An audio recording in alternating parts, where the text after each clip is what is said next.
Assalamualaikum warahmatullahi wabarakatuh. Perkenalkan, nama saya Renata Fikri dari kelas 11 TLI. Di sini saya ingin mempresentasikan tentang pembelajaran pertemuan pertama dan sampai pertemuan ketiga.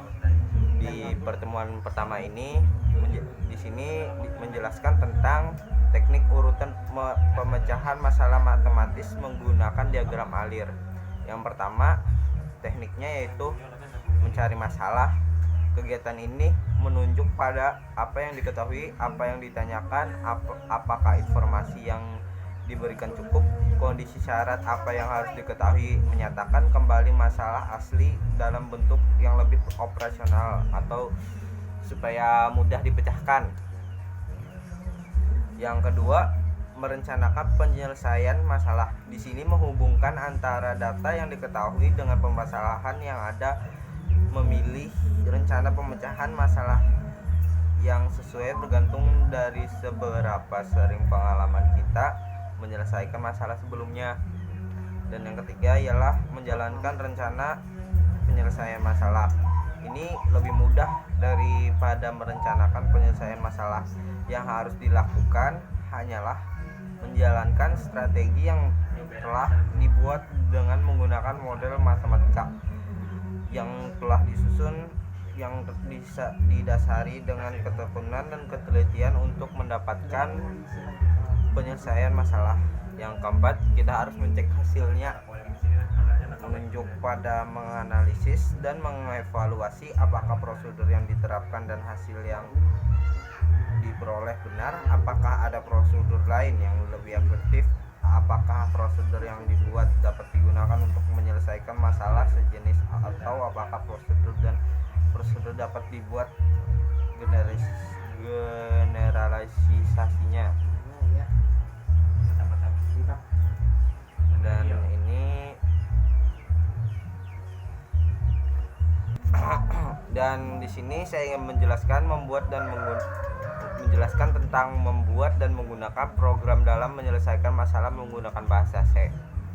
Setiap program memang ditunjukkan untuk menyelesaikan masalah, namun terdapat langkah-langkah dan pemrograman, yaitu menjelaskan masalah, analisis masalah, menentukan algoritma, memasukkan coding, dan mendokumentasikannya, mentes hasil dan perbaikan.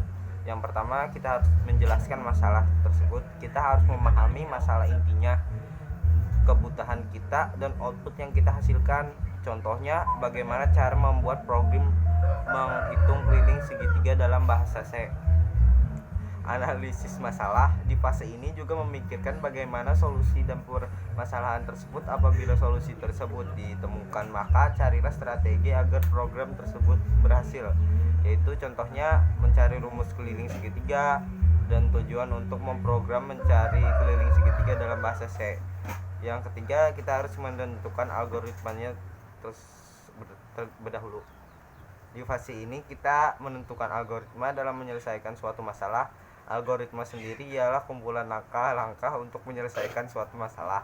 Fase ini merupakan fase paling penting pembuatan suatu program. Contohnya membuat algoritma dan mencari keliling segitiga dalam bahasa C.